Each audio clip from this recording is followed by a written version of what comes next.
Good morning pa guys, good morning pa guys, good morning pa guys. So, kumusta mga Christmas nyo guys? Si Day muna. Day. Hi, good morning. So guys, yung Pasko no, para siyang umorder ka sa sa restaurant ng matagal, pero pag dumating mabilis na siya kainin tapos kagad, no? So, ganoon lang tapos ng Pasko, syempre New Year naman tayo. Pero alam nyo guys, ngayon, kami ni Inday ay gising na. Tapos kami ay walang magawa. Kasi katulad ng sinabi ko sa inyo, hindi na kami magtitinda muna. Siyempre sa Atres na kayo magtitinda niyan. Sa January na. Kung sino na lang ang order, yun na lang ang bibigyan namin. Walang grind na yung araw-araw na nakikita nyo, di ba? So ngayon, meron kay Inday order na tulad dyan, yang lumpiang sariwa sa palengke yan, nakabilao. Yan ang magiging order ni Inday ngayon at yan ang gagawin namin.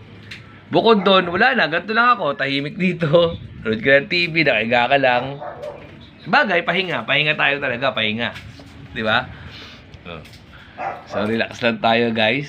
Siyempre, hindi man tayo nakapaghanda ng gusto rito nakaraan itong Pasko. Yung ko, nandiyan lahat ng pagkain guys. Di ba?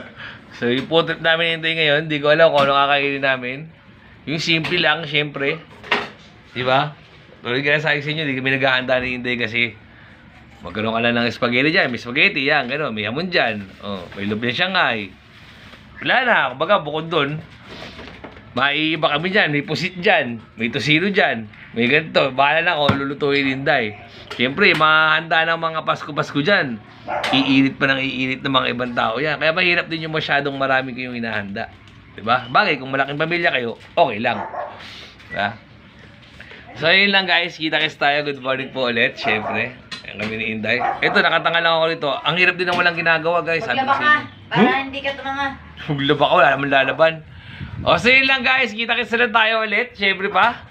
Diba? Good morning po. Good morning po. Diba? Merry Christmas pa rin sa inyo guys. Merry Christmas.